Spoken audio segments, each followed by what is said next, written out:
आप सभी को राधे राधे। श्री राधा वल्लभ श्री हरजस। आज मैं अपने ये मेरी जुबानी मेरी कहानी में ब्लॉग नंबर 11 में जो है बताने जा रहा हूँ नागमणि कैसे उगलता है। तो एक बार क्या हुआ, लगभग 2 से ढाई बजे रात की बात है। मैं अपने घर से निकलता हूँ। ये ग्राम रसमोहनी की बात है और लगभग 30 वर्ष पहले की बात है, 30 से 32 वर्ष के आसपास की बात है। मैं अपने घर से निकलता हूँ, लक्षशंका करने ऐसे बैठ जाता हूँ, ऐसे लक्षशंका करके बैठ रहा हूँ और ऐसे लक्षशंका करते रहता हूँ।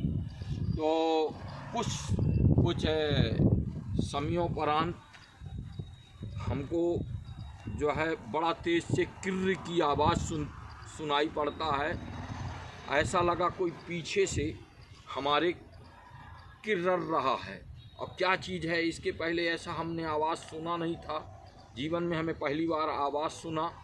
तो हम पीछे की ओर ऐसे करके झांकते हैं और पीछे की ओर ऐसे करके झांकता हूँ और झांकते हुए जब पीछे कुछ नहीं दिखता है मेरे, तो मैं आगे ज्यों ही करता हूँ तो मेरे से करीबन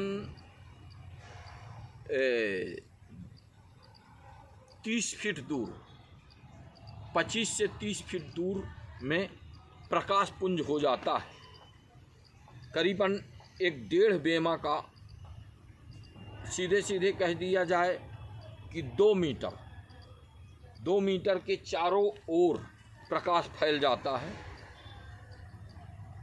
और बड़ा तेज से किर्र की आवाज़ आते ही जैसे मेरे सामने मैं नज़र करता हूँ तो 2 मीटर के चारों ओर प्रकाश फैल जाता है और करीबन 3 फीट ऊंचा मंदिर का फाउंडेशन रहता है, जो कि आज से 40-45 वर्ष पूर्व खंडहर हो चुका था। 45 साल पूर्व वो खंडहर पूरी तरह से हो चुका था और उस समय 3 फीट ऊंचा उस मंदिर का मोटा करीबन 15 फीट चौड़ा, 15 फीट कहता हूँ 15 इंची चौड़ा उसका फाउंडेशन था मंदिर का। तो उस फाउंडेशन में करीबन इतना ऊपर 3 फीट ऊपर उस फाउंडेशन के ऊपर तक वो प्रकाश पुंज चढ़ गया था। उसके बगल में मंदिर के कोने में एक कड़िया आमा था, करीबन इतना मोटा आमा कड़िया था, जो करीबन कहना चाहिए कि एक अखबार का रहा होगा। एक अखबार में चारों तरफ ढक जाता और 20 फीट के आसपास का वो आमा का पेड़ था ऊंचाई। उसके नीचे ही वो प्रकाश पुंज हुए। अब मैं जैसे ऐसे बैठता हूँ, लघुशंका करने के लिए जब आवाज़ आता है और वो प्रकाश पुंज हो जाता है तो मैं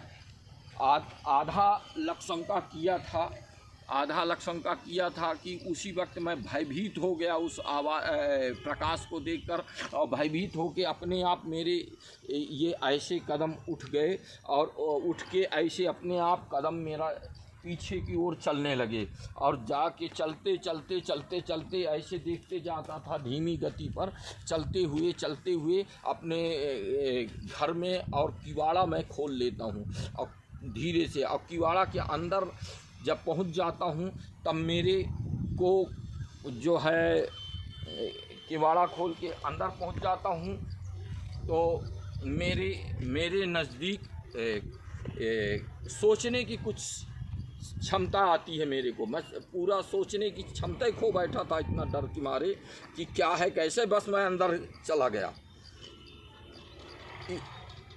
फिर अंदर जाके सोचता हूँ कि ये मेरे घर में जब चितावर आ गया है, बारी में आ गया है और बारी में आ गया तो घर में भी घुस जाएगा, तो अब इसको क्यों ना देख लिया जाए, नहीं घर के लोगों को भी परेशान करेगा। इससे अच्छा कोई परेशान न होगा तो मैं ही सामने इसके जाऊं, तो जो कुछ होगा देखा जाएगा, और फिर बहुत होगा तो हल्ला मचाऊंगा, कुछ भी होगा।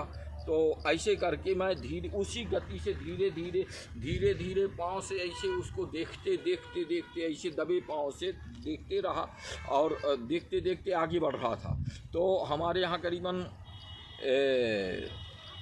4 अखबार मोटा जामुन का पेड़ था, उसका छटाई हुआ था, कुछ कटाई हुआ था, तो वहीं लकड़ी गिरे थे और लकड़ी नीचे रहा, फैला रहा। तो मैं जाके, मेरा लकड़ी पर ध्यान नहीं रहा, वो प्रकाश पुंज पर ध्यान रहा कि ये कैसा प्रकाश पुंज आ रहा, लग रहा है छोटा सा कोई जैसे बल्ब जलता है, बल्ब में एक तार दिखती है, वो तार की प्रकाश से प्रकाशित होता है वो बल्ब पूरा, तो वो पूरी क्षेत्र में फैल जाता है प्रकाश। इसी तरह वो करीबन 2 मीटर के आसपास प्रकाश फैला हुआ था, और वो दिखाई पड़ रहा था कि वहाँ से प्रकाश आ रहा है।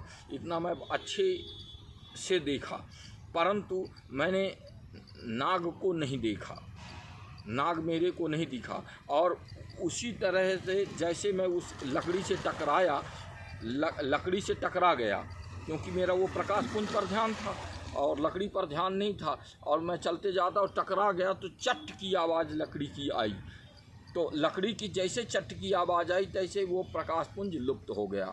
और जब लुप्त हो गया प्रकाश पुंज, तो मैं सोचने लगा कि आखिर ये क्या हो गया, ये मेरी आवाज़ करने के कारण हो गया। फिर कुछ टाइम तक वहाँ खड़ा ऐसे सोचता रहा, फिर वापस घर के अंदर चला गया, ठीक से सो नहीं पाया। सवेरे हुआ करीबन, तो मैं 5-6 बजे उठ गया, और उठने के बाद कुछ चर्चा किया कि कल इस तरह की घटना हुआ मेरे साथ, रात को मैं देखा हूँ यहाँ। तो मैं चितावर देखा था। तब तक मेरे को यकीन नहीं हो पाया था कि मैंने नागमणि को देखा है, नागमणि का दर्शन मैंने किया है। और मैं तो सिर्फ चितावर ही समझ पा रहा था कि मैं चितावर ही। पर एक वहीं घर के सामने एक बैंक था, क्षेत्रीय ग्रामीण बैंक का मैनेजर श्री राम सिंह परस्ते नाम के मैनेजर साहब थे, और उनके पास मैं गया। वो काफ़ी अनुभवी थे, तांत्रिक मंत्र जंत्र जानते हैं। तो मैं उनसे जाके बताया कि मैं आज जो है रात्रि में करीबन 2-2:30 बजे रात्रि में मैं चितावर देखा हूँ। क्योंकि पहले बचपन में चितावर की खूब का, उस समय टीवी था नहीं, और ना टीवी था और ना कुछ था, तो बैठ के ठंडी के मौसम में खूब चितावर वाली किस्सा कहानी सुना करते थे। तो वही मेरे चितावर ज़हन में भरा हुआ था, नागमणि की तरफ मेरा ध्यान ही नहीं गया। तो उनसे बताया कि चितावर मैं देखा हूँ। और जब चितावर का बात बताया, तो वो बताए जो है मैनेजर साहब बताए कि ठीक है, वो चितावर की लकड़ी होती है, और चितावर की लकड़ी होती है, और वही प्रकाश करता है रात में। तो बोले कि उस लकड़ी को जो है वहाँ जहाँ देखे हो प्रकाश में, वहाँ लकड़ी होगा, जाओ और लकड़ी को पूरा इकट्ठा बीन लो, और लकड़ी को बीनने के बाद जो है नदी चले जाना, नदी में पौधा उसको मिचकोगे, जैसे डालोगे तैसे वो उल्टा की ओर भागेगा, जो चितावर की लकड़ी रहेगा। तो समझ लेना यही चितावर की लकड़ी है। तो वो बहुत उपयोगी है, तंत्र मंत्र जंत्र सब में उपयोगी है, बड़ा काम की चीज़ होता है, जीवन में बहुत सारे काम करता है। तो उसको पकड़ लेना और डरना नहीं, डरे कि गए तो डरना नहीं है, उसको पकड़ के ले आना और अपने पास रख लेना। तो इस तरह से वो समझाए मेरे को। परंतु मैं जो रहा तो ये गया वहाँ उस लकड़ी को खोजने के लिए, तो वहाँ कोई लकड़ी ही नहीं था। करीबन एक 2 फीट के चौड़ान जो है पूरा साफ सफाचट रहा, क्योंकि वो हमेशा उगलता रहा होगा, हमारा नज़र नहीं पड़ता था। और अब पता नहीं कब क्या कैसा था, उस दिन तो नज़र अचानक पड़ा, तो वहाँ कुछ भी नहीं था, कोई लकड़ी नहीं था कुछ। अब क्या करूँ, तो वहीं देखा तो एक बामी था, उस करीबन 2 चूड़ी व्यास का बामी था, और 2 चूड़ी व्यास का बामी था, और मंदिर के कोने में, मंदिर की नीचे तरफ वो गया था बामी, और आमा के कोने से, मंदिर और आमा के बीच से वो बामी गया था, और वो बस आगे ही वो उगल दिया था, एक फीट आगे उगला था मंदिर के जड़ से, फाउंडेशन से 1 फीट आगे निकला था एक, तो मान लीजिए और थोड़ा बहुत रहा होगा 2-4 इंच, ऐसे करके वो उगला था। और उगलने के बाद देखा तो वहीं बड़ा भारी गोज पड़ा था और वो बामी था, तो मेरे कुछ शंका गया कि यार ये हो ना हो सकता है, ये तो नहीं है।